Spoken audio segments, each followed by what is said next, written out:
भक्तों को श्री शिवाय नमस्तुभ्यम। हर हर महादेव। श्री महात्मा शिव महापुराण जो कथा गुरुजी अभी वाच रहे हैं, उस कथा में गुरुजी ने एक पत्र पढ़ा कि 10 साल बाद एक माता को संतान की प्राप्ति हुई।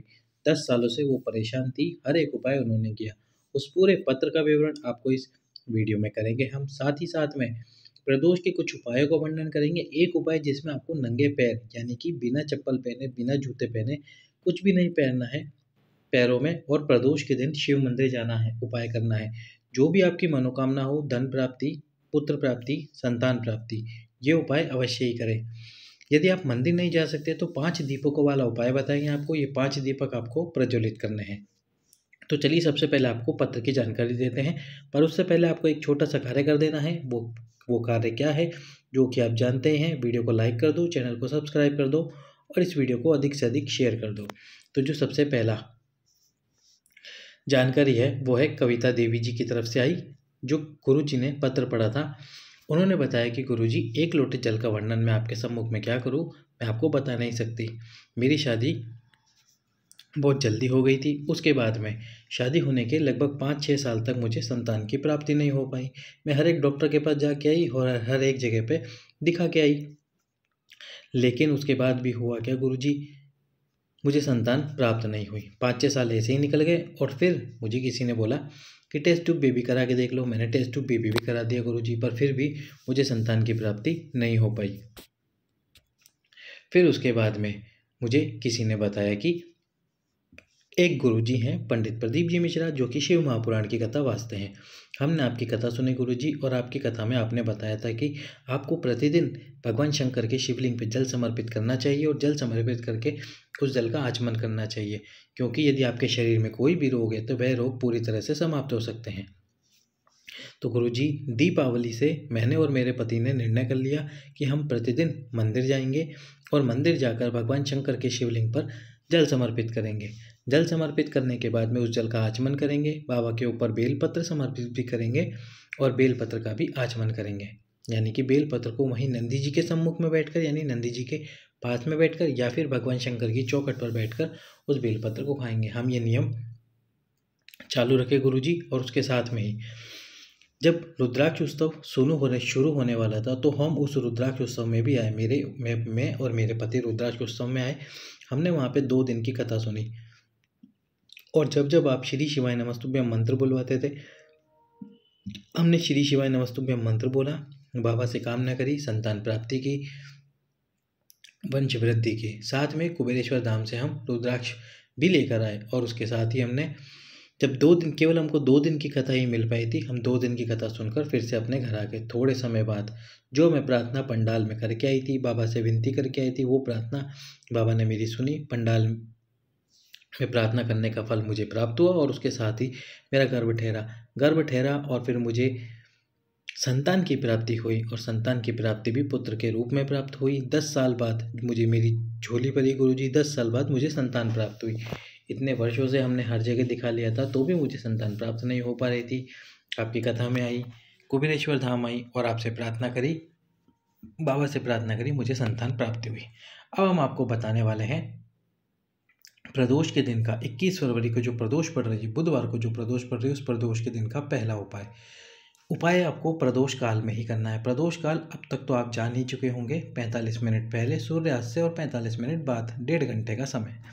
अब आपको क्या करना है, सबसे पहले एक कलश ले लेना है और एक कलश के अंदर जल भर लेना है। जल भरने के साथ में इसमें आपको डालने हैं 5 बेलपत्र। 5 बेलपत्र डाल लीजिए। 5 बेलपत्र डालने के साथ में आपको डालना है 1 शमी पत्र। यदि शमी पत्र आपके पास में नहीं है तो आप भगवान शंकर से प्रार्थना करके, हे भोलेनाथ, मेरे पास शमी पत्र तो नहीं है, पर इस शमी पत्र के स्थान पे मैं 1 अक्षत डाल रही हूँ इस कलश में।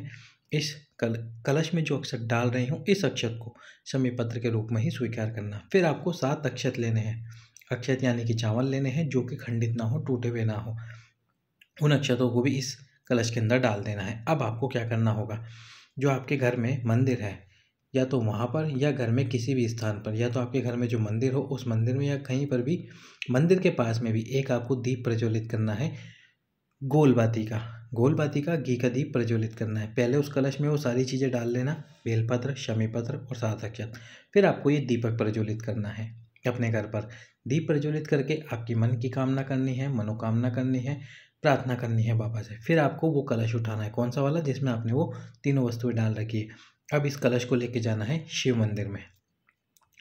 लेकिन शिव मंदिर में जाओगे तब आपको बिना चप्पल पहने, यानी कि पैर के अंदर आपको कुछ भी नहीं पहनना है, नंगे पैर शिव मंदिर जाना है। नंगे पैर आपको शिव मंदिर जाना है, नंगे पैर शिव मंदिर जाइए और शिव मंदिर जाके दक्षिण दिशा में खड़े हो जाइए। दक्षिण दिशा ना हो तो फिर आप उत्तर के जिस भी दिशा में खड़े होना चाहते हैं वहाँ खड़े होइए। धीरे धीरे श्री शिवाय नमस्तुभ्यम मंत्र बोलते हुए वो जो कलश है जो आपके पास में, उस कलश का जल बाबा पे समर्पित कीजिए। जब आप जल समर्पित कर रहे होंगे तो बेलपत्र अपने आप गिर जाएंगे, जो अक्षत है वो अपने आप गिर जाएगा और जो शमी पत्र है वो भी अपने आप शिवलिंग पर गिर जाएगा। जब ये आप जल चढ़ा दें फिर आपको क्या करना है, शिव जी की जो मंदिर की चौखट है उस पर आसन लगा के बैठना है। यदि पुरुष उपाय कर रहे हैं तो आपको भगवान शंकर का जो मूल मंत्र है ओम नमः शिवाय वो बोलना है। यदि माताएं बहनें ये उपाय करनी है तो इनको ये मंत्र उल्टा बोलना है। उल्टा कैसे, नमः शिवाय ओम।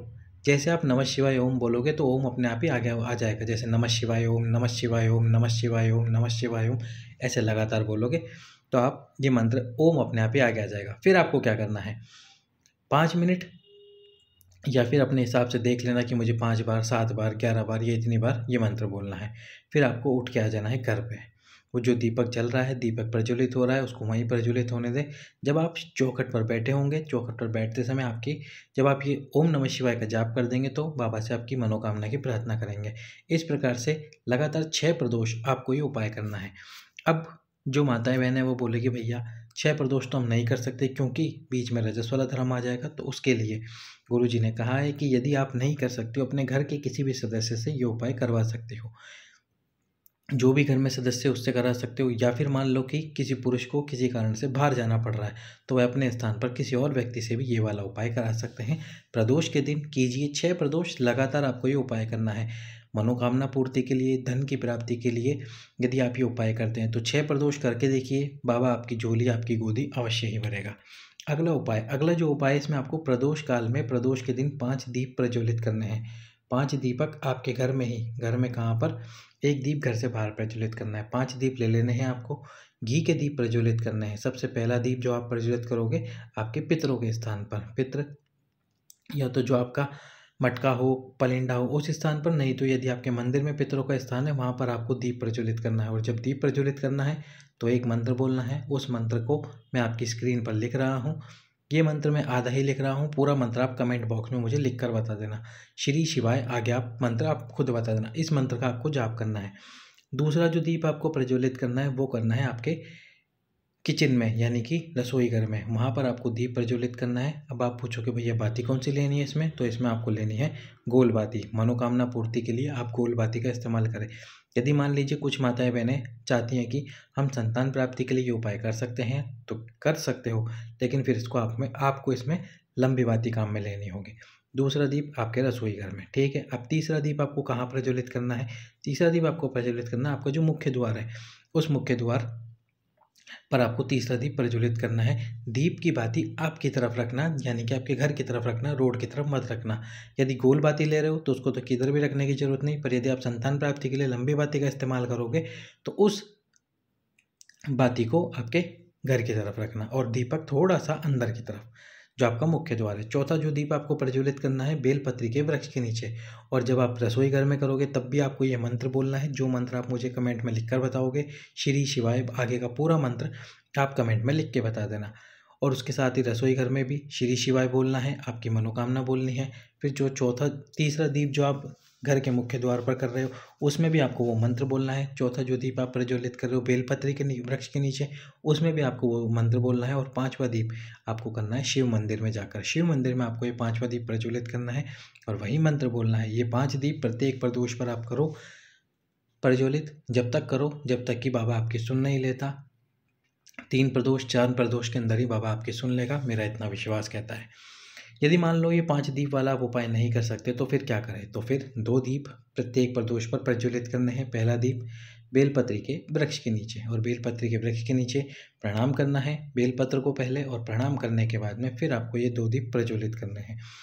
पहला दीप तो बेलपत्री के वृक्ष के नीचे और दूसरा दीप आपको प्रज्वलित करना है आपके घर के मुख्य द्वार पर। घर के मुख्य द्वार पर ये दूसरा दीप प्रज्वलित करना है। जिस भी कामना से या जिस भी मनोकामना से आप ये दीप प्रज्वलित कर रहे हो, आपकी वह मनोकामना अवश्य ही और शीघ्र ही पूर्ण हो जाएगी।